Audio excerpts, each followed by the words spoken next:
إن الحمد لله نحمده ونستعينه ونستغفره ونعوذ بالله من شرور أنفسنا ومن سيئات أعمالنا من يهده الله فلا مضل له ومن يضلل فلا هادي له وأشهد أن لا إله إلا الله وحده لا شريك له وأشهد أن محمدا عبده ورسوله يا أيها الذين آمنوا اتقوا الله حق تقاته ولا تموتن إلا وأنتم مسلمون يا أيها الناس اتقوا ربكم الذي خلقكم من نفس واحدة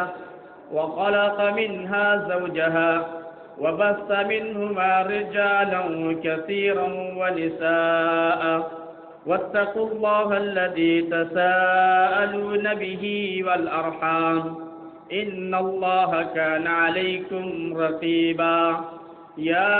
أيها الذين آمنوا اتقوا الله وقولوا قولا سديدا يصلح لكم أعمالكم ويغفر لكم ذنوبكم ومن يطع الله ورسوله فقد فاز فوزا عظيما أما بعد فإن خير الحديث كتاب الله وخير الهدي هدي محمد صلى الله عليه وسلم وشر الأمور محدثاتها وكل محدثة بدعة وكل بدعة ضلالة وكل ضلالة في النار.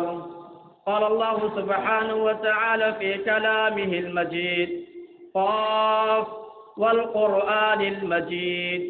بل عجبوا أن جاءهم منذرهم منهم فقال الكافرون هذا شيء عجيب أإذا متنا وكنا ترابا ذلك رجع بعيد قد علمنا ما تنقص الأرض منهم وعندنا كتاب حفيظ بل كذبوا بالحق لما جاءهم فهم في أمر مريج. وقال الله تبارك وتعالى في مقام آخر وما من دابة في الأرض إلا على الله رزقها. حضرات گرامی و حاضرین جمعہ، اللہ سبحانہ و تعالیٰ کا بے پایا فضل و احسان ہے کہ جس کی توفیق و اعانت سے ہم اور آپ یہاں حاضر اور اکٹھا ہوئے ہیں. بعدہ درود و سلام ہو ان تمام انبیاء علیہم الصلاۃ والسلام پر، بالخصوص ہمارے آخری نبی جناب محمد عربی صلی اللہ علیہ وسلم پر، جنہوں نے اللہ رب العالمین کا پیغام کما کہو امت تک پہنچا دیا. سامعین کرام، آج کے اس خطبہ جمعہ کے اندر جس ٹاپک و عنوان پر کچھ باتیں آپ حضرات کے سامنے رکھنے کی کوشش کی جائے گی وہ ہے روزی اور عقیدے کا تعلق. میرے بھائیوں، خطبہ مسنونہ کے بعد میں نے سورہ ہود کی ایک مختصر سی آیت آپ کے روبرو تلاوت کی ہے، جس کے اندر اللہ رب العالمین نے ارشاد فرمایا وَمَا مِن دَابَّةٍ فِي الْأَرْضِ إِلَّا عَلَى اللَّهِ رِزْقُهَا، کہ زمین میں چلنے پھرنے والے جتنے جاندار ہیں سب کی روزیاں اللہ رب العالمین پر ہیں. اس آیت کریمہ پر آپ ذرا غور کریں تو آپ کو اندازہ ہوگا کہ اللہ رب العالمین نے امت کے انسانوں کو یہ پیغام دیا اور یہ درس دیا کہ خواہ مخواہ رزق کے سلسلے میں ٹینشن نہ لیا کرو، خواہ مخواہ رزق کے سلسلے میں اپنے پوری انرجی ختم نہ کرو. رزق یہ اللہ رب العالمین کے ذمے ہے. اللہ رب العالمین تمہیں ہر حال میں رزق عطا فرمائے گا، اور رزق سے مراد صرف کھانا پانی نہیں ہے، بلکہ آپ کو اللہ رب العالمین نے اچھے اولاد سے نوازا ہے، یہ بھی رزق ہے. اللہ رب العالمین نے آپ کو نیک اور صالح بیوی سے نوازا ہے، یہ بھی ایک رزق ہے. اللہ رب العالمین نے آپ کو اچھا گھر عطا فرمایا ہے، یہ بھی رزق ہے۔ اللہ رب العالمین نے آپ کے لیے جو نعمتیں فراہم کیے ہیں وہ سب کے سب آپ کے لیے رزق ہے، اور رزق کے فیصلے آسمانوں سے ہوتے ہیں۔ اگر رزق کا فیصلہ انسانوں کے ہاتھ میں دے دیا جاتا تو بڑا مشکل ہو جاتا، کتنا دے گا، کب دے گا، بہت سارے مسئلے ہوتے۔ لیکن رزق کی جب بات آئی تو اللہ رب العالمین نے رزق اپنے ذمہ لیا، اور رزق کے فیصلے اللہ رب العالمین کرتے ہیں۔ اللہ رب العالمین نے قرآن کریم کے اندر فرمایا وَفِي السَّمَاءِ رِزْقُكُمْ، اور تمہارے رزق کے فیصلے آسمانوں میں ہوتے ہیں۔ رزق یہ اللہ رب العالمین انسانوں کے لیے طے کرتا ہے کہ کس کو کتنا دینا ہے، کب دینا ہے، یہ سب کے سب اللہ رب العالمین کے ہاتھوں میں ہے۔ اور رزق یہ انسان کے لیے اس وقت لکھ دی جاتی ہے جب انسان اپنے ماں کے پیٹ میں ہوتا ہے۔ جب انسان اپنے ماں کے پیٹ میں ہی ہوتا ہے تبھی اللہ رب العالمین لکھ دیتا ہے کہ اس کو کتنے رزق ملیں گے، اور وہ کہاں کمائیں گے، اور کس طرح کمائیں گے، اور کتنا اس کے پاس رزق ہوگا۔ یہ ساری کی ساری چیزیں اللہ رب العالمین ماں کے پیٹ میں ہی فرشتوں کے ذریعے لکھوا دیتا ہے۔ جیسا کہ بخاری کی ایک لمبی روایت میں ہے، پیارے نبی صلی اللہ علیہ وسلم نے ارشاد فرمایا ان احدکم یجمع خلقہ فی بطن امہ 40 یوما، کہ تم میں سے ہر شخص اپنے پیدائش کے مرحلے میں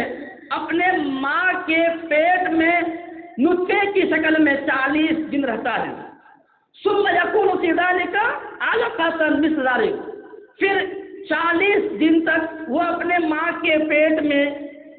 خون کے لوٹڑے کی شکل میں ہوتا ہے۔ ثم یکون فی مضغہ مثل ذلک، پھر اسی طریقے سے 40 دن تک وہ اپنے ماں کے پیٹ میں گوشت کے شکل میں ہوتا ہے۔ تو گویا کہ وہ انسان 120 دن تک اپنے ماں کے پیٹ میں رہتا ہے۔ پھر ثم یرسل الملک فینفخ فیہ الروح، پھر اللہ رب العالمین فرشتے کو اس کے پاس بھیجتا ہے، اور فرشتہ اس میں روح ڈالتا ہے۔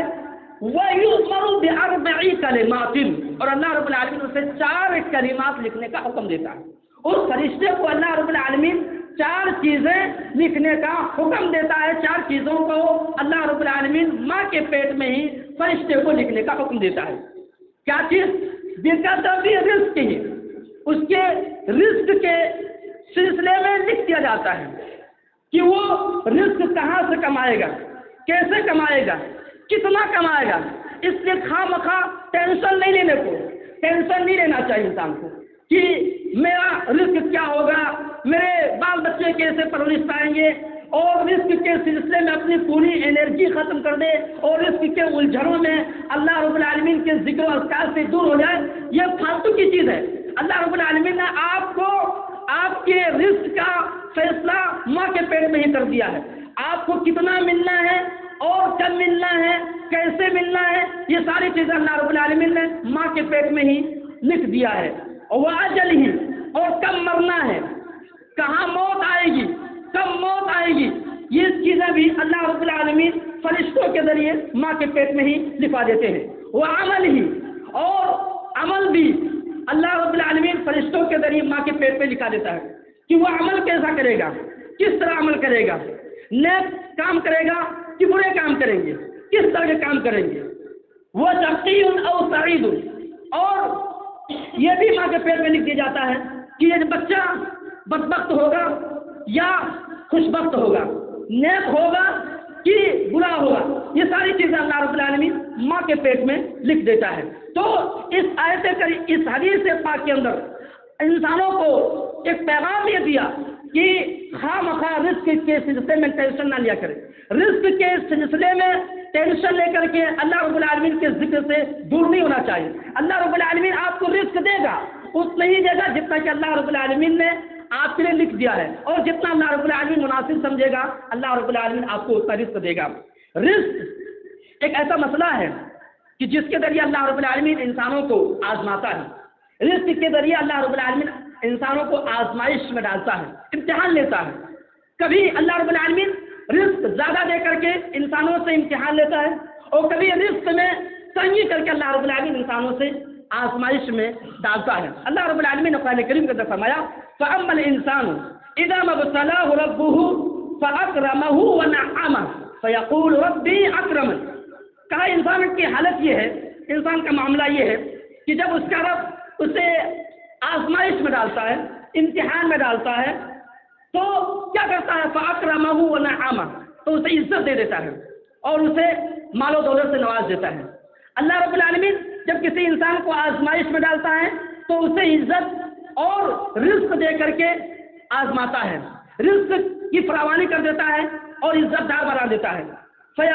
تو فیقول ربی اکرمن، تو انسان کیا کہتا ہے کہ اللہ رب العالمین نے میری عزت کی ہے، اللہ رب العالمین نے میری عزت کی ہے۔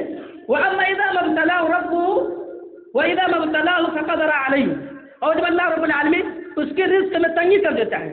رزق میں اللہ رب العالمین کم کر دیتا ہے، رزق کم کر دیتا ہے، اور کم کر کے اللہ رب العالمین آزمائش میں انسان کو ڈالتا ہے، امتحان لیتا ہے۔ فیقول ربی اہانن، تو انسان کیا کہتا ہے کہ میرے رب نے میری ذلیل کی ہے، میری توہین کی ہے۔ یہ انسان کی فطرت ہے، انسان کو جب رزق دی جائے اور عزت دی جائے تو انسان بڑا ہی اللہ رب العالمین کا شکر ادا کرتا ہے کہ اللہ رب العالمین نے مجھے بہت دیا ہے، اللہ رب العالمین کا مجھ پر بڑا احسان ہے، بڑا کرم ہے، اور بہت سارے اس طرح کے الفاظ ادا کرتے ہیں۔ لیکن جیسے رزق کم کر دے اور رزق اللہ رب العالمین اس کی زندگی میں تنگی کا شکار کر دے تو فوراً انسان کہہ اٹھتا ہے کہ اللہ رب العالمین نے میری توہین کی ہے، اللہ رب العالمین نے مجھے ذلیل کیا ہے۔ اور یہ اللہ رب العالمین کی طرف سے انسان کے لیے آزمائش ہوتا ہے۔ انسان کو ہمیشہ ہر حال میں شکر ادا کرنا چاہیے، لیکن انسان کی فطرت میں یہ بات رکھی ہوئی ہے کہ انسان ہمیشہ ناشکری کرنے لگتا ہے، اور انسان کی یہ فطرت میں ہے کہ انسان کب تک کبھی نہیں بڑھتا ہے۔ اگر ایک دکان کھولا تو اور دکان کی طرف رہتے ہیں اور برانچز بناتے جاتے ہیں، بنانا چاہیے، برانچز اور دکانیں بنانے چاہیے تاکہ ہمارے لیے مال ہو اور ہم دین کی خدمت کر سکیں، ہم اللہ رب العالمین کی راہ میں خرچ کر سکیں، اور ہم بچوں کو دینی تعلیم سے آراستہ کر سکیں، ہم غریب غربا کی مدد کر سکیں، اور جو بے روزگار ہیں اس کو ہم روزگار سے جوڑ سکیں، ہونا چاہیے۔ لیکن انسان کا مطمئن نظر صرف دنیا دنیا اور رزق رزق ہی ہو جائے، یہ نہیں ہونا چاہیے۔ اللہ رب العالمین نے فرمایا، کہا لو کان ابن آدم وادیان من مال لابتغی ثالثا، اور یہ متفق علیہ کے بات ہے، بخاری اور مسلم کے بات میں کہا کہ اگر ابن آدم کو 2 وادی دے دی جائے، 2 وادی کے برابر مال و دولت دے دیا جائے تو لابتغی ثالثا، تو وہ تیسری وادی کی تلاش میں رہے گا، وہ تیسری وادی کی تلاش میں رہے گا، اس کا پیٹ نہیں بھرے گا، وہ اور انسان ایک دکان کھولتا ہے اس کا پیٹ نہیں بھرتا ہے، اور مال کمانے کے چکر میں دوسرا دکان کھولتا ہے، تیسرا دکان کھولتا ہے، اور دکانیں اور برانچز لاتے جاتے ہیں۔ اور یہ انسان کی فطرت ہے، مال کی حص اللہ رب العالمین انسان کی فطرت میں رکھے، اور مال کمانا چاہے اچھی چیز ہے، لیکن مال ہی کے پیچھے پڑ کر کے اللہ رب العالمین کے ذکر سے دور ہو جائے، اللہ رب العالمین کو بھلا دے، یہ اسلام نہیں چاہتا ہے، یہ شریعت نہیں چاہتی۔ شریعت چاہتی ہے کہ آپ مال کمائیں، اسلام چاہتا ہے کہ آپ مال کمائیں، لیکن مال کمانے کے ساتھ ساتھ اپنا وقت کچھ اللہ رب العالمین کے لیے نکالیں، اپنا کچھ ٹائم اللہ رب العالمین کے لیے بھی نکالیں۔ آپ مال کمائیں اور ساتھ ساتھ اللہ رب العالمین کی عبادت بھی کریں۔ اسی لیے اللہ کے نبی علیہ الصلوۃ والسلام نے فرمایا، جیسا کہ ابو ہریرہ رضی اللہ تعالیٰ عنہ راوی حدیث ہے، وہ کہتے ہیں کہ پیارے نبی علیہ الصلوۃ والسلام نے فرمایا کہ یا ابن آدم تفرغ لعبادتی، کہ اے میرے بندے کچھ ٹائم میری عبادت کے لیے نکال لو، کچھ وقت میری عبادت کے لیے نکال لو، صرف دنیا اور روزی کے پیچھے نہ پڑو، کچھ ٹائم کچھ وقت میری عبادت کے لیے لگا لو۔ اور اگر کچھ ٹائم کچھ وقت آپ اللہ رب العالمین کی عبادت کے لیے لگاتے ہیں، اللہ رب العالمین کی عبادت کے لیے آپ وقت نکالتے ہیں، تو اس کا فائدہ کیا ہوگا؟ اللہ کے نبی علیہ الصلوۃ والسلام نے فرمایا کہ املا صدرک واسد فقرک، کہ تمہارے دل کو بے نیاز کر دے گا، تمہارے دل کو استغنا کر دے گا، بے نیاز کر دے گا، اور تمہارے فقر و فاقہ کو دور کر دے گا، تمہاری محتاجی کو اللہ رب العالمین دور فرما دے گا۔ تو اگر آپ کچھ ٹائم اللہ رب العالمین کی عبادت کے لیے لگاتے ہیں، بالخصوص فرض نماز کی، آپ دیکھیں گے کہ بہت سارے لوگ نمازوں کی پابندی کرتے ہیں، الحمدللہ اللہ کا کرم ہے، لیکن بالخصوص جب فجر کا وقت آتا ہے، فجر کی نماز، تو انسان اس کو سستی اور غفلت کی وجہ سے چھوڑ دیتا ہے، تو فجر کی نمازوں کا اہتمام کرنا چاہیے، فجر کی نمازوں کا بالخصوص اہتمام کرنا چاہیے۔ ویسے تو ساری نمازیں پابندی کرنی ہے، ساری نمازیں پڑھنی ہے، لیکن بالخصوص فجر کی نماز کی پابندی کرنی ہے۔ فجر کی نماز ہم اور آپ کو پڑھنی ہے۔ تو کہا کہ یا ابن آدم تفرغ لعبادتی، اے آدم کی اولاد کچھ ٹائم میری عبادت کے لیے نکال لو۔ اگر کچھ ٹائم، کچھ وقت میری عبادت کے لیے نکالو گے تو فائدہ کیا ہوگا کہ املا صدرک واسد فقرک، میں تیرے دل کو بے نیاز کر دوں گا، مستغنی بنا دوں گا، واسد فقرک، اور تمہاری محتاجی کو دور کر دوں گا، تمہاری غریبی اور تمہاری قلاسی، تمہاری تنگی کو ہم دور کر دیں گے۔ وَإِن لَمْ تَفْعَلْ، اگر ایسا نہیں کیا، یعنی اللہ رب العالمین کی عبادت کے لیے وقت نہیں نکالا اور صرف دنیا دنیا دنیا ہی کر کے رہ گئے، اور دنیا میں روزی روٹی کے کمانے کے چکر میں آپ نے اللہ رب العالمین کے لیے وقت نہیں نکالا، تو اس کا نقصان کیا ہوگا، اس کا خسارہ کیا ہوگا؟ ملأت یدیک شغلک، میں تجھے مشغول کر دوں گا، تم دنیا میں بزی رہ جاؤ گے، تمہیں رب العالمین کی عبادت کی توفیق نہیں ملے گی۔ ایک کام سے نکلیں گے دوسرے کام میں مشغول ہو جائیں گے، دوسرے کام سے نکلیں گے تیسرے کام میں مشغول ہو جائیں گے، یعنی آپ ہر وقت بزی ہو جائیں گے، آپ مشغول ہو جائیں گے، آپ چاہ کر کے اللہ رب العالمین کی عبادت نہیں کر پائیں گے، آپ ہر وقت کسی نہ کسی مسئلے میں الجھے رہیں گے، کسی نہ کسی کام میں آپ بزی رہیں گے، مشغول رہیں گے، اور کیا ہوگا؟ ولم اسد فقرک، اور تمہاری محتاجی کو دور نہیں کریں گے۔ آپ دن رات کمائیں گے، دن بھی کمائیں رات بھی کمائیں گے، لیکن پھر بھی آپ کا پیٹ نہیں بھرے گا، آپ کی تنگی اور آپ کی ضرورت پوری نہیں ہوں گی، آپ ہمیشہ کہتے رہیں گے ارے بھائی بہت بزنس دوست چل رہا ہے، بزنس ٹھیک ٹھاک نہیں ہو رہا، اچھی کاروبار نہیں ہو رہی، بڑے مسئلے ہیں، حالانکہ وہ انسان دن رات بھی بزنس کر رہا ہے، لیکن پھر بھی وہ یہ شکوہ شکایت لے کر پھرتے ہیں کہ بھائی میرے کاروبار اچھے نہیں ہو رہے، ہمارے بزنس لوس ہوتے جا رہے ہیں۔ کیوں لوس ہوتے جا رہے ہیں؟ کیوں؟ اس لیے کہ انہوں نے اپنا وقت اللہ رب العالمین کی عبادت کے لیے نہیں لگایا، اپنا وقت اللہ رب العالمین کے لیے نہیں دیا، جس کی وجہ سے اللہ رب العالمین نے اس کو دنیا میں مشغول کر دیا کہ دن رات کما رہا ہے، لیکن پھر بھی اس کی محتاجی کو دور نہیں ہو۔ یہ اللہ رب العالمین کی طرف سے عذاب ہے، یہ اللہ رب العالمین کی طرف سے ایک سزا ہے اور بہت بڑا عذاب ہے کہ انسان دن رات محنت کرے اور پھر بھی اس کی محتاجی دور نہ ہو، یہ اللہ رب العالمین کی طرف سے عذاب ہے۔ اس لیے انسانوں کو چاہیے کہ روزی روٹی کمانے کے ساتھ ساتھ اللہ رب العالمین کے وقت نکالیں، اللہ رب العالمین کی عبادت کے لیے ٹائم دیں، اللہ رب العالمین کی عبادت کریں۔ اسی لیے آپ دیکھیں گے کچھ لوگ دنیا میں ہوتے ہیں، اس پر دنیا کے بھول سوار ہوتے ہیں، خواب میں بھی وہ دنیا کی بات کریں گے، اس کو اٹھائیں گے، ارے بھائی میرے بزنس کیسے چل رہے ہیں اور ابھی مارکیٹ میں کیا کہتے ہیں کیسے چل رہے ہیں، یہ چیزیں بھی مارکیٹ میں کیسے بک رہے ہیں، خواب میں بھی اٹھائیں گے، مطلب نیند سے بیدار کریں گے تو اتنا بھول سوار ہوتا ہے، دنیا اتنا بھول سوار ہوتا ہے کہ وہ اٹھ کر کے ہی دنیا کے بارے میں پوچھیں گے آپ سے کہ بھائی مارکیٹ میں کیسے چل رہے ہیں، مارکیٹ میں بھی سبزی اور یہ دیگر چیزوں کے ریٹ کیا ہے، ہمیشہ دنیا کے بارے میں ہی وہ سوچتے رہتا ہے اور دنیا کے فکر ہی میں وہ لگا رہتا ہے۔ اللہ کے نبی علیہ الصلوۃ والسلام نے فرمایا، جیسا کہ سنن ترمذی کی روایت میں اور امام البانی رحمہ اللہ اس روایت کو صحیح کہا دیتے، کیا کہا؟ من کانت الدنیا ہمہ، کہ جس کا مقصد، جس کا مطمع نظر صرف دنیا ہو، جس کا ٹارگٹ، جس کا ہدف صرف دنیا ہو، جعل اللہ فقرہ بین عینیہ، اللہ رب العالمین اس کے دونوں آنکھوں کے درمیان فقیری کو ڈال دیتا ہے، اس کے دونوں آنکھوں کے درمیان اللہ رب العالمین محتاجی کو ڈال دیتا ہے، فقیری کو ڈال دیتا ہے، وفرق علیہ شملہ، اور وہ دنیا میں گڑ بناتا ہے، اس کے سارے معاملات گڑ ہو جاتے ہیں، وہ دنیا میں ہی الجھے رہتے ہیں، پھنسے رہتے ہیں، وہ دنیا کے بارے میں ہی سوچتے رہتا ہے، دنیا کے بارے میں الجھے رہتے ہیں، اس کو وہ دنیا کے بارے میں سارے معاملات اس کے گڑ ہو جاتے ہیں۔ ولم یأتیہ من الدنیا، اللہ کے نبی صلی اللہ علیہ وسلم فرمایا کہ ایسے انسان کو سوچنا چاہیے کہ دنیا اس کے پاس تو نہیں آئیں گے الا ما قدر له، جتنا کہ اللہ رب العالمین نے اس کو تقدیر میں لکھ دیا ہے، چاہے انسان کتنا بھی محنت کر لے، دن رات بھی محنت کرے، لیکن اس کو اتنی ہی دنیا آئے گی، دنیا اس کو اتنا ہی ملنے والی ہے جتنا کہ اللہ رب العالمین نے اس کے تقدیر میں لکھ دیا ہے۔ اس سے خواہ مخواہ ٹینشن لینے کا نہیں، خواہ مخواہ پریشان ہونے کی نہیں، اس لیے کہ اللہ رب العالمین نے آپ کی روزی روٹی ماں کے پیٹ میں ہی لکھ دی ہے، اور یہ روزی روٹی کا مسئلہ اللہ رب العالمین کے ذمہ ہے، ہمیں آپ کو محنت کرنی ہے اور عبادت بھی کرنی ہے، اور روزی کے بارے میں، روزی روٹی کے بارے میں ہم کو ٹینشن نہیں لینی ہے۔ میرے بھائی سوال یہ کہ رزق ہم اور آپ کیسے بڑھا سکتے ہیں؟ ہر ایک کی تمنا ہوتی ہے، ہم میں سے جتنے بھی لوگ ہوتے ہیں سب کی خواہش تمنا یہ ہوتی ہے کہ ہماری رزق بڑھ جائے، ہماری رزق میں اضافہ ہو جائے، اور بہت سارے لوگ پوچھتے بھی ہے، بہرحال بہت سارے لوگ پوچھتے ہیں کہ مولوی صاحب کوئی ایسا وظیفہ بتا دے جو میرے کاروبار میں برکت ہو، ہمارے گھر میں برکت ہو۔ کوئی وظیفہ ہوتا نہیں ہے، چونکہ پیروں سے پوچھ کر کے عادت بنی ہوتی ہے اور بڑے پوسٹر لگا کر کے گھر میں ٹانگ دیتے، قرآن کچھ آتا ہے تو کسی کو پتہ نہیں سورہ یاسین وغیرہ لٹکا کر کے رکھتے ہیں اور پھر بابا لوگ اس کو دے بھی دیتے ہیں، تو وہ لٹکا دیتے ہیں، اس کی عادت بنی ہوتی ہے، اس لیے وہ مولانا سے بھی پوچھ دیتے ہیں کہ بھائی روزی روٹی کا کوئی وظیفہ بتا دے، کوئی مسئلہ بتا دے، کوئی اگر وظیفہ ہو تو بتا دے تاکہ ہماری روزی روٹی برکت ہو جائے۔ کوئی وظیفہ نہیں ہے، یہ سب قرآن میں قرآن کی آیات دروازوں اور کیا کہتے ہیں اپنے گھروں میں لٹکا کر کے گھروں میں برکت نہیں آتی ہے، یہ سب کے سب ڈھکوسلے ہیں اور یہ سب کے سب بدتمیزیاں جو اس طرح کے جو مشورے دیتے ہو، اس طرح کی باتیں کرتے سب کے سب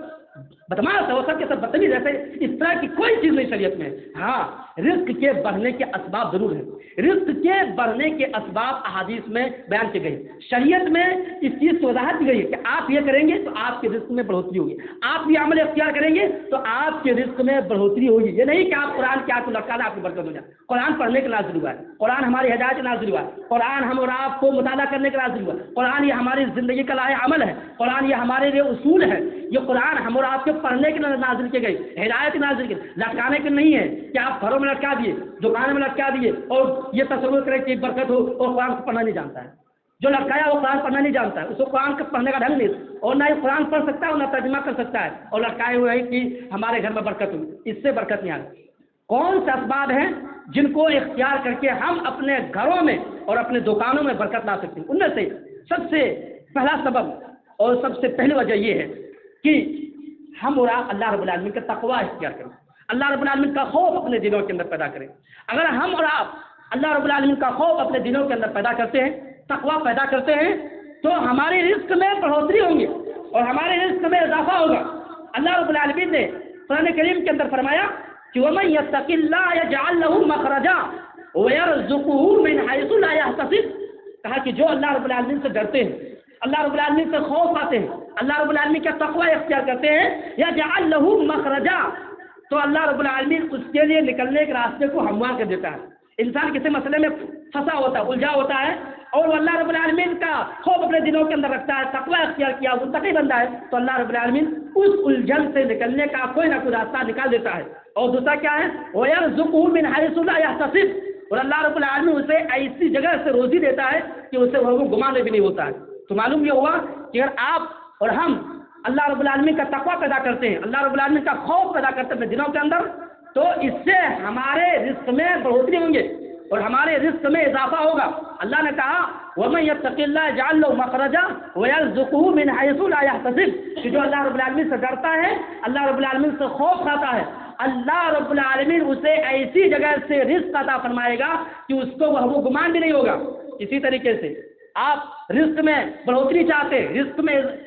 برکت چاہتے ہیں، تو ہم اور آپ کو توبہ و استغفار کرنا چاہیے، کیونکہ کچھ گناہ کی وجہ سے روزیاں روک لی جاتی ہیں، ہمارے نوالے چھین لیے جاتے ہیں، ہمارے جو لقمے ہوتے ہیں وہ چھین جایا کرتے ہیں گناہوں کی وجہ سے، اس لیے ہم توبہ و استغفار کریں۔ توبہ و استغفار اگر ہم آپ کرتے ہیں تو اس سے رزق میں بڑھوتری ہوں گے۔ اللہ رب العالمین نے سورہ نوح کے اندر فرمایا فَقُلْتُ اسْتَغْفِرُوا رَبَّكُمْ إِنَّهُ كَانَ غَفَّارًا يُرْسِلِ السَّمَاءَ عَلَيْكُمْ مِدْرَارًا وَيُمْدِدْكُمْ بِأَمْوَالٍ وَبَنِينَ۔ نوح علیہ السلام نے اپنے قوم سے مخاطب کر کے فرمایا کہ اے میری قوم کے لوگوں، تم لوگ اپنے رب سے استغفار کرو، گناہوں سے معافی مانگو۔ فائدہ کیا ہوگا؟ معافی مانگنے کا فائدہ کیا ہوگا؟ استغفار کا فائدہ کیا ہوگا؟ یُرْسِلِ السَّمَاءَ عَلَيْكُمْ مِدْرَارًا، کہ اللہ رب آسمان سے موسلا دھار بارش نازل فرمائے گا اور اس بارش سے ہمارے لیے اناج اگیں گے، ہم خود فائدہ اٹھائیں گے۔ اور کیا ہوگا؟ وَيُمْدِدْكُمْ بِأَمْوَالٍ وَبَنِينَ، اور ہمارے مال اور اولاد میں برکت ہوگی۔ تو استغفار، توبہ و استغفار کرنے سے ہمارے مالوں میں برکت آتے ہیں، ہمارے مالوں میں اضافہ ہوتا ہے، اس لیے ہم اور آپ توبہ و استغفار کو لازم کر لیں۔ کہیں بھی جائیں اٹھتے بیٹھتے استغفر اللہ استغفر اللہ استغفر اللہ، توبہ و استغفار کو لازم کر لینے کا فائدہ کیا ہوگا کہ اللہ رب العالمین ہمارے مال اور دولت میں برکت دیں گے، اضافہ کر دیں گے۔ اسی طریقے سے میرے بھائیوں، مال و دولت میں برکت چاہتے ہیں، اپنے روزی روٹی میں برکت چاہتے ہیں، تو ہم اور آپ کو رشتہ داریوں کو جوڑنا چاہیے، رشتہ داریوں کو جوڑنا چاہیے، رشتہ داریوں کو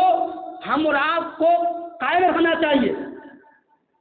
کیوں؟ اس لیے کہ جو انسان رشتہ داریوں کو جوڑتا ہے، صلہ رحمی کرتا ہے، اس سے رزق میں بڑھوتری ہوتی ہے، رزق میں اضافہ ہوتا ہے. پیارے نبی علیہ الصلوۃ والسلام بیان فرماتے ہیں جیسا کہ بخاری کی روایت میں کہا من احب ان یبسط له فی رزقه، کہا تم میں سے جو شخص چاہتا ہے یا پسند کرتا ہے کہ میرے رزق میں بڑھوتری ہو جائے، میرے رزق میں اضافہ ہو جائے، اور اسی طریقے سے یہ چاہتا ہے کہ میرے عمر میں اضافہ ہو جائے، میرے عمر بڑھ جائے، تو کیا کرنا چاہیے؟ فلیصل رحمہ، تو اسے رشتہ داری کو جوڑنا چاہیے، رشتہ داری کو جوڑنا چاہیے، رشتہ داری کو قائم رکھنا چاہیے، ان سے اچھے طریقے سے پیش آنا چاہیے، ان سے بات چیت الیک تلیک قائم رکھنا چاہیے. اور اسی طریقے سے ہم اور آپ اگر چاہتے ہیں کہ رزق میں بڑھوتری ہو اور رزق میں اضافہ ہو تو ہم اور آپ کو نماز کی پابندی کرنی چاہیے. نماز کی پابندی کرنے سے رزق میں اضافہ ہوتا ہے، رزق بڑھتے ہیں. نماز کی پابندی یہ رزق کے بڑھوتری کے بڑے کردار رکھتے ہیں، بالخصوص فرائض نماز میں اور بالخصوص فرض نماز کی، بالخصوص فجر کی نماز کی ہم اور آپ کو اہتمام کرنا چاہیے. پابندی کے ساتھ مسجدوں میں آ کر کے باجماعت پڑھنا چاہیے. کیوں؟ اس لیے کہ اس سے ہمارے رزق میں بڑھوتری ہوتی، رزق میں اضافہ ہوتا ہے. اللہ رب العالمین نے قرآن کریم کے اندر فرمایا وَأْمُرْ أَهْلَكَ بِالصَّلَاةِ، کہ اے نبی آپ اپنے گھر والوں کو نماز کا حکم دیجیے. اور یہ حکم پورے امت کے لیے ہے، پورے امت کے لیے پیغام ہے، پوری امت کے لیے یہی حکم ہے کہ آپ اپنے گھر والوں کو نماز پڑھنے کا حکم دے. وَاسْتَبِرْ عَلَيْهَا، اور صرف نماز پڑھے نہیں کہ آج پڑھ لیے ظہر پڑھ لیے اثر غائب، اثر پڑھ لیے مغرب غائب، یہ نہیں، بلکہ نماز پڑھنے کے ساتھ ساتھ اس پر جم جائیں، کنٹینیو آپ نماز پڑھیں. آج آپ شروع کیے ہیں تو یہ شروع ہی شروع رہے، ختم نہ ہو، آپ نماز پر جمے رہیں. وَأْمُرْ أَهْلَكَ بِالصَّلَاةِ، کیا آپ اپنے گھر والوں کو نماز کا حکم دیجیے. وَاسْتَبِرْ عَلَيْهَا، اور اس نماز پر آپ جمے رہیں. لَا نَسْأَلُكَ رِزْقًا، اور یہ سنو، جو میں نماز پڑھنے کا حکم دے رہا ہوں اور نماز پڑھنے کا مطالبہ کر رہا ہوں، اس لیے نہیں کہ میں تم سے روزی چاہتا ہوں، میں تم سے رزق نہیں چاہتا ہوں، میں تم سے رزق کا مطالبہ نہیں کرتا ہوں، بلکہ ہماری ذات یہ ہے کہ تمہیں رزق دیتا ہے. ہماری ذات تو غنی ہے، ہماری ذات بے نیاز ہے، ہم رزق دیتے ہیں. نحن نرزقک، ہم تمہیں رزق دیتے ہیں، ہم تمہیں رزق سے اموال عطا کرتے ہیں. والعاقبۃ للتقوی، اور متقی و پرہیزگار لوگوں کے لیے بہترین انجام. میرے بھائیوں، اسی طریقے سے ہم اور آپ چاہتے ہیں کہ رزق میں اضافہ ہو، رزق میں بڑھوتری ہو، تو ہم اور آپ کو خرچ کرنا چاہیے. اللہ رب العالمین کے راستے میں مال کو لٹانا چاہیے. مال خرچ کرنے سے مال میں کمی واقع نہیں ہوتی ہے. ہمارے یہاں ایک غلط فہمی ذہنوں کے اندر ہے کہ مال خرچ کریں گے تو مال میں کمی واقع ہو جائیں گے، اور شیطان یہی وسوسہ ڈالتے ذہن کے اندر کہ بھائی آپ بہت مال خرچ کر رہے ہیں، آپ فقیر ہو جائیں گے، آپ سڑک پہ آ جائیں گے. شیطان چاہتا یہی ہے کہ انسان اللہ رب العالمین راستے میں خرچ کر کے اللہ کے مقرب بندہ نہ بن جائے. شیطان چاہتا ہے کہ اس کو فقر و فاقہ کا وسوسہ ڈال کر کے مال خرچ کرنے سے روک دیا جائے تاکہ وہ اللہ کا محبوب بندہ نہ بن سکے. اللہ نے قرآن میں کہا کہ الشیطان یعدکم الفقر، شیطان انسان کو فقر و فاقہ کا وسوسہ ڈالتا ہے. جب انسان مال خرچ کرتا ہے، ارے بھائی کتنا خرچ کر رہے بھائی، آپ کے بال بچے کیا کھائیں گے، آپ کیا کھائیں گے، آپ کی بلڈنگیں کیسے بنیں گے، آپ کی روزی روٹی کیسے، آپ کا فیوچر کیسے ہوں گے. طرح طرح کے وسوسے شیطان ڈالتا ہے تاکہ خرچ کرنے سے رک جائے اور مال خرچ نہ کرے. یہ شیطان چاہتا ہے. اللہ کیا چاہتا ہے کہ تم مال خرچ کرو، اور اللہ کیا کہتا ہے، نبی علیہ الصلوۃ والسلام کے ذریعے کہلوایا، کہا ما نقص صدقۃ من مال، کہ اللہ رب العالمین راستے مال خرچ کرنے سے مال میں کمی واقع نہیں ہوتی. ہم اور آپ کو لگتا ہے بظاہر کہ مال خرچ کریں گے تو ہم محتاج ہو جائیں گے. اور ایک بڑی غلط فہمی یہ ہے ہمارے یہاں کہ لوگوں کے ذہن میں بٹھا ہوا ہے کہ مال خرچ کرنا تو مالداروں کا کام ہے، پیسے والوں کا کام ہے. ارے ہم لوگ تو کمانے کھانے والے، ہم کیسے خرچ کریں؟ نہیں، آپ کے پاس اگر 10 روپیہ ہے تو اس 10 روپیے میں سے آپ 2 روپیہ اللہ کے راستے میں نکالیں. اب مال خرچ کرنا صرف مالداروں کی ذمہ داری نہیں ہے، پیسے والوں کی ذمہ داری نہیں ہے، بلکہ ہر ایک کی ذمہ داری ہے. جو اللہ رب العالمین نے آپ کو دیا ہے، جتنا دیا ہے انہی میں سے آپ خرچ کریں. ضروری نہیں کہ آپ کو 10 روپیہ کمانا تھا آپ 10 روپیہ ہی اللہ کے راستے میں خرچ کریں. 10 روپیہ میں سے کچھ حصہ اللہ رب العالمین کے راستے میں خرچ کریں. آپ 5 روپیہ کما رہے ہیں، ان میں سے 1-2 روپیہ اللہ کے راستے میں خرچ کریں. لیکن آپ خرچ کریں، اس لیے خرچ کرنے سے مال بڑھیں گے. آپ جتنا خرچ کریں گے اتنا ہی آپ کے مال میں بڑھوتری ہوں گے اور اضافہ ہوں گے. اور یہی نہیں بلکہ آپ بخاری کی وہ روایت ذہن کے اندر رکھیں کہ پیارے نبی علیہ الصلوۃ والسلام بیان فرماتے ہیں کہ صبح جب ہوتا ہے تو 2 فرشتے آسمان سے زمین پر نازل ہوتے ہیں اور ان دونوں فرشتوں میں ایک فرشتہ کہتا ہے کہ اے اللہ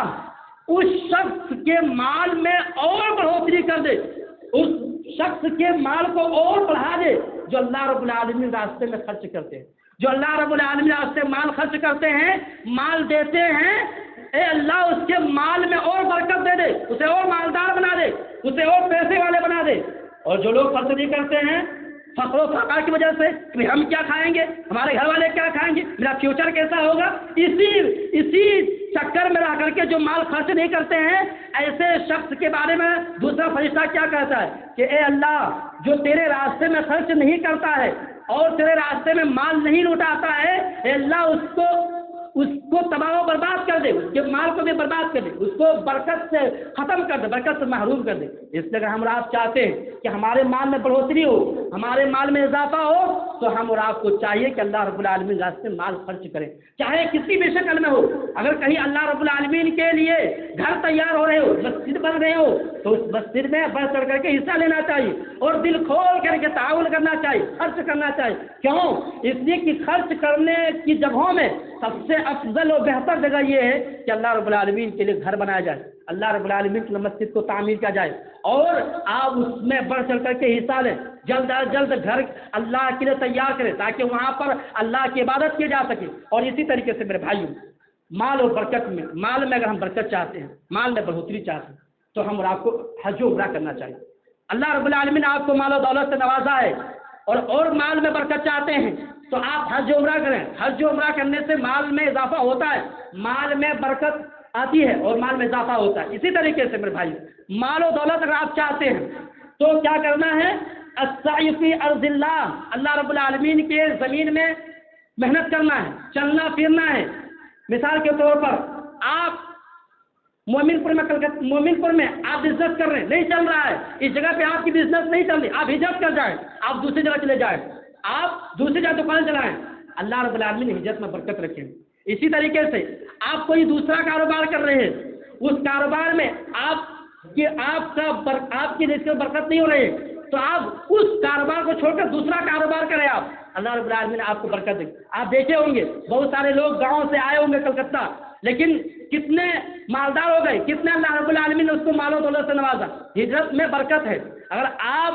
کے مال میں برکت نہیں آ رہی ہے اور مال میں ٹک گئے ہیں یا آپ کاروبار اچھے نہیں چل رہے ہیں تو یا تو آپ اس جگہ کو چھوڑ دیں یا اس کاروبار کو چھوڑ کر دوسرے کاروبار کریں، اللہ رب العالمین آپ کو مالدار بنائے گا، اللہ رب العالمین آپ کے مال میں برکت دے گا۔ اسی طریقے سے میرے بھائیوں، یہ ہماری روزی روٹی کا تعلق عقیدہ سے جڑا ہوا ہے۔ ہم اور آپ جو کماتے ہیں یا ہمارے اور آپ کی جو روزی روٹی ہے، اس کا تعلق عقیدے سے جڑا ہوا ہے۔ کیوں؟ اللہ رب العالمین نے قرآن کریم کے اندر فرمایا کہ اے لوگوں، یہ جو رزق ہے یہ ہمارے ہاتھ میں ہے اور رزق کا مالک میں ہوں، رزق اور رزاق یہ میری صفت ہے۔ اللہ رب العالمین نے قرآن کریم میں فرمایا وَمَا خَلَقْتُ الْجِنَّ وَالْإِنسَ إِلَّا لِيَعْبُدُونِ،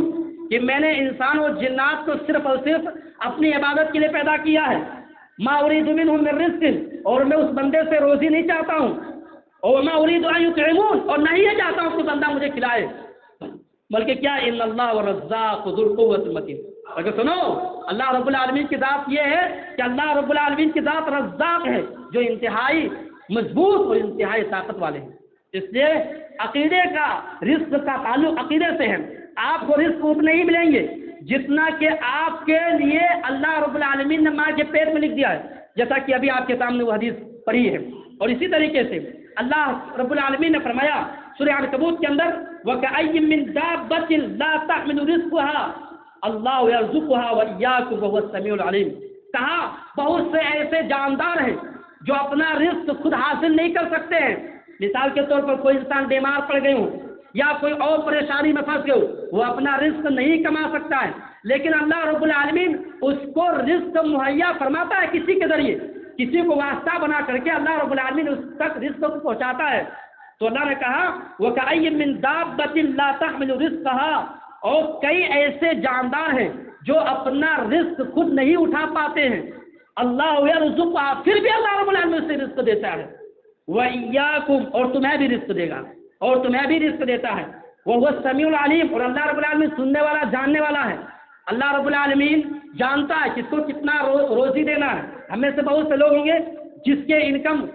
کسی دوسرے سے زیادہ ہو، کسی کا کم ہوگا، کم و بیشی ہم میں سارے بیٹھے ہوئے ہیں، دیکھتے ہوں گے کہ کوئی زیادہ کمانے والے ہیں، کوئی کم کمانے والے ہیں، لیکن کسی کو اعتراض نہیں ہونا چاہیے کہ ہم کو اللہ رب العالمین کم دی۔ کیوں؟ اللہ جانتا ہے کہ آپ کو کتنا روزی دینا ہے اور اس کو کتنا روزی دینا ہے، اس لیے اللہ رب العالمین کی قضا و قدر پر راضی رہیں اور اللہ رب العالمین کی تقدیر پر راضی رہیں۔ اللہ رب العالمین نے روزی تقسیم کر دیا ہے، کس کے حق میں کتنا روزی مفید ہے اور فائدہ مند ہے، اور کس کے حق میں کتنا روزی دینا فائدہ مند ہے، وہ سب اللہ رب العالمین نے لکھ دیا ہے۔ اسی طریقے سے میرے بھائیوں، رزق کا مسئلہ جو ہے یہ عقیدے سے ہے، جیسا کہ اللہ کے نبی علیہ الصلوۃ والسلام نے فرمایا یا ایھا الناس اتقوا اللہ واجملوا فی الطلب، کہا کہ لوگوں اللہ رب العالمین سے ڈرو اور رزق کے لیے دوڑ بھاگ کرو، رزق لینے کی محنت کرو، فإن نفسا لن تموت حتى تستوفي رزقها۔ بڑی پیاری بات اللہ کے نبی نے فرمایا، بہت اچھی بات فرمائی۔ کیا فرمایا کہ کوئی بھی انسان اس وقت تک نہیں مر سکتا جب تک کہ وہ اپنے رزق کا ایک لقمہ نہ کھا لے۔ جتنا اللہ رب العالمین نے آپ کے تقدیر میں رزق لکھ دیا ہے، جب تک آپ وہ نہیں کھا لیں گے آپ کی وفات نہیں ہوگی، آپ نہیں مر سکتے، آپ وہ رزق کھا کر کے ہی مریں گے جتنا کہ اللہ رب العالمین نے آپ کو لکھ دیا ہے۔ اسی لیے سلسلۃ الصحیحہ کے اندر ایک روایت ہے، پیارے نبی علیہ الصلوۃ والسلام نے فرمایا، کہا کہ لو ابن آدم ہرب من رزقہ کما یہرب من الموت، کہا کہ انسان کے پاس جس طریقے سے موت دوڑ کر کے آتا ہے اور انسان کہیں بھی بند ہو جاتا ہے، شیشے میں بھی اگر بند ہو جائے تب بھی وہاں وہ موت اسے آ کر کے پکڑے گی، ایسے ہی رزق کا مسئلہ ہے۔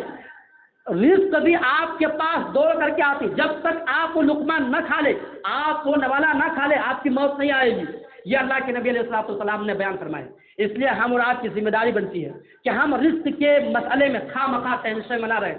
اور خواہ مخواہ رزق کو لے کر کے ہم اللہ رب العالمین کے ذکر سے غافل نہ ہوں، اللہ رب العالمین کے عبادتوں سے غافل نہ ہوں۔ چاہے آپ غافل ہو، چاہے آپ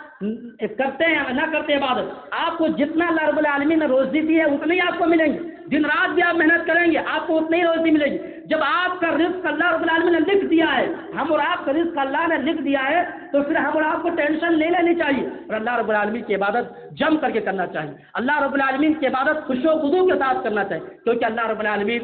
رزق کی ذمہ داری لے لیا۔ تو جو اللہ رب العالمین ہماری ذمہ داری لے لی ہے تو اس سے ہم کو ٹینشن نہیں۔ ایک واقعہ میں آپ کو بیان کر کے اپنی تاریخ ختم کرتا ہوں۔ آپ ابن جوزی رحمہ اللہ ایک واقعہ نقل کرتے ہیں البدایہ والنہایہ کے اندر کہ ایک بلی ہے، ایک بلی کو جب گوشت ڈالا جا رہا ہے تو وہ بلی گوشت کا ٹکڑا لے کر کے بھاگ جاتی ہے، تو اس کا تعاقب کیا گیا، اس کا پیچھا کیا گیا کہ بھائی کیا مسئلہ ہے، یہ اپنا پیٹ بھر کر کے اور گوشت کا ٹکڑا لے کر کے بھاگ جاتے، کہاں جاتی ہے وہ، اس کا تعاقب کیا گیا، اس کا پیچھا کیا گیا، تو کیا دیکھتے ہیں لوگوں نے کہ وہ بلی ایک اندھی بلی کو گوشت کا ٹکڑا لا کر کے دے رہے ہیں۔ آپ ذرا تصور کیجئے کہ وہ بلی جو اندھی ہے وہ نہیں رزق لا سکتی ہے، رزق نہیں کھا سکتی ہے، تو اللہ رب العالمین نے ایک بلی کو اس کا مسخر کر دیا، اس کی نگہبان بنا دیا، اس کے رزق کا بندوبست کا ذریعہ اللہ رب العالمین نے دوسرے بلی کو بنا دیا۔ اس لیے ہم لوگ کو ٹینشن نہیں لینا چاہیے، رزق ہم کو ملے گی، ہر حال میں ملے گی، جتنا اللہ نے لکھا ہے اتنا ہم اور آپ کو رزق مل کر کے رہیں گے، اس لیے ہم اور آپ کو رزق کے مسئلے میں ٹینشن نہیں لینا چاہیے۔ اسی طریقے سے میرے بھائیوں میں آپ کو ایک اور بات بتا دوں، کئی جمعہ سے یہ اعلان ہوتا جا رہا ہے کہ الحمدللہ مسجد کے لیے جگہ لے لی گئی ہے اور الحمدللہ کافی بڑی جگہ لی گئی ہے، اور الحمدللہ اس جگہ کے لیے ایڈوانس جو بیانہ بولتے وہ بھی دیا جا چکا ہے۔ آپ تمام لوگوں سے گزارش ہے، اپیل ہے کہ آپ لوگ بڑھ چڑھ کر کے تعاون کریں، بڑھ چڑھ کر کے اس مسجد میں حصہ لیں اور اس مسجد کے لیے خرچ کریں، تعاون کریں تاکہ وہ مسجد جلد از جلد بن سکے۔ اللہ رب العالمین سے دعا ہے کہ اللہ العالمین ہم تمام مسلمانوں کو ان باتوں میں سے بہترین باتوں پر عمل کرنے کی توفیق عطا فرما۔ اللہ العالمین ہم تمام مسلمانوں کو حسن عمل کی توفیق دے۔ اللہ العالمین ہمیں جب سے اس دنیا کے اندر رکھے دین اسلام پر رکھے اور جب ہمارا خاتمہ ہو تو خاتمہ بالخیر ہو۔ اقول لکم ما تسمعون فاستغفر اللہ لی ولکم۔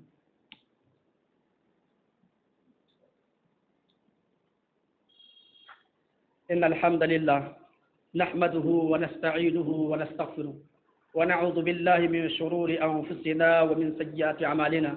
من يهدي الله فلا مضل له ومن يضلل فلا هادي له وأشهد أن لا إله إلا الله وحده لا شريك له وأشهد أن محمدا عبده ورسوله أما بعد فإن خير الحديث كتاب الله وخير الهدي هدي محمد صلى الله عليه وسلم وشر الأمور محدثاتها وكل محدثة بدعة وكل بدعة ضلالة وكل ضلالة في النار. قال الله سبحانه وتعالى إن الله وملائكته يصلون على النبي يا أيها الذين آمنوا صلوا عليه وسلموا تسليما. اللهم صل على محمد وعلى آل محمد كما باركت على إبراهيم وعلى آل إبراهيم إنك حميد مجيد. اللهم بارك على محمد وعلى آل محمد كما باركت على إبراهيم وعلى آل إبراهيم إنك حميد مجيد. عباد الله رحمكم الله، إن الله يأمر بالعدل والإحسان وإيتاء ذي القربى وينهى عن الفحشاء والمنكر والبغي يعظكم لعلكم تذكرون. اذكروا الله ذكركم وذكر الله أكبر والله يعلم ما تصنعون. قوموا للصلاة.